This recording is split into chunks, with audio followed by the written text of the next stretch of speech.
नमस्कार दोस्तों, निरोग जीवन संस्थान के YouTube channel RB live media में आपका स्वागत है। बठिंडा के बुढ़लाडा में नाबालिगा से दुष्कर्म का मामला सामने आया है। नाबालिग युवती ने नशा देकर 3 दिन तक दुष्कर्म के आरोप लगाए हैं।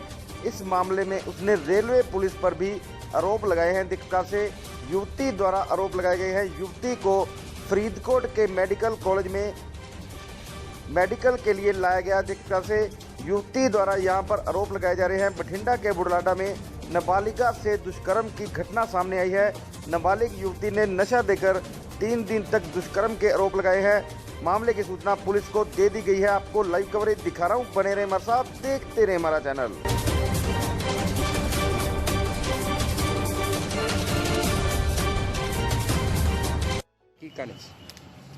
किस तरह का रेप किया गया, की कारण?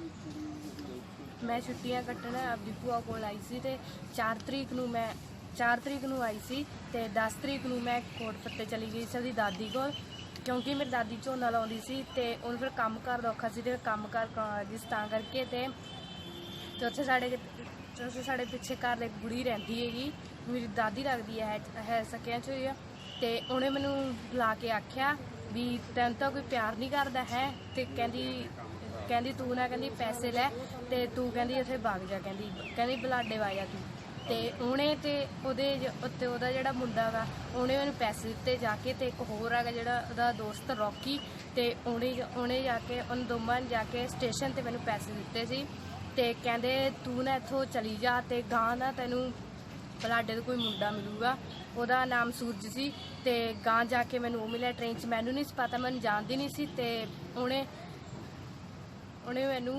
उत्थे फड़ लिया सी ते मैनूं स्कूल च लैके गया सी ते रात रखिया सी उत्थे मैनूं ते उन्हां ने मैनूं नशे गोलियां भी खवाईयां सी ते मेरे नाल रेप भी कीता सीगा ते रात नूं स्टेशन ते छड्ड जांदे सी ते इहदे विच रेलवे वालिआं दी भी साजिश सी। रेलवे वाले रले सीगे? हाँ जी। किहड़े स्टेशन वाले, कौन सी? बुलाडे तो। बुलाडे स्टेशन वाले सीगे? हाँ जी।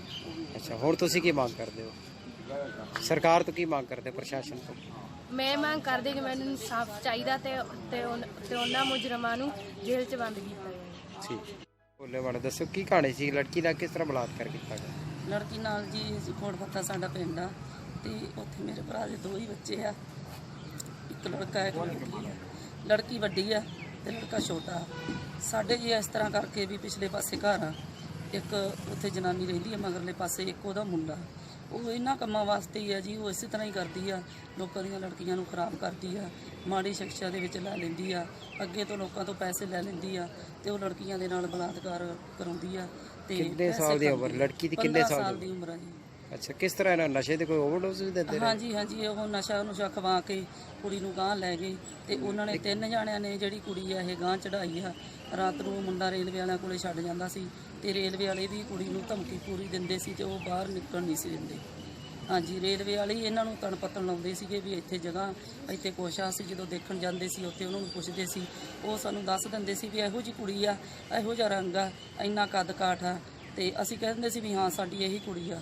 ਸਾਨੂੰ ਫੜਾਉਂਦੇ ਨਹੀਂ ਸੀਗੇ, ਸਾਨੂੰ ਕਹਿ ਦਿੰਦੇ ਸੀਗੇ ਵੀ ਹਾਂ ਇੱਥੇ ਆਈ ਸੀ। ਹੁਣ ਕੀ ਮੰਗ ਹੈ ਤੁਹਾਡੀ? ਹੁਣ ਸਾਡੀ ਇਹ ਮੰਗ ਆ ਜੀ, ਅਸੀਂ ਇਹ ਕਹਿੰਦੇ ਆ ਵੀ ਵੱਧ ਤੋਂ ਵੱਧ ਇਨਸਾਫ ਦਿਵਾਇਆ ਜਾਵੇ ਤੇ ਜਿਹੜੇ ਇਹ ਸਾਰੇ ਦੋਸ਼ੀ ਆ ਇਹਨਾਂ ਦੇ ਪਰਚੇ ਦਰਜ ਕੀਤੇ ਜਾਣ।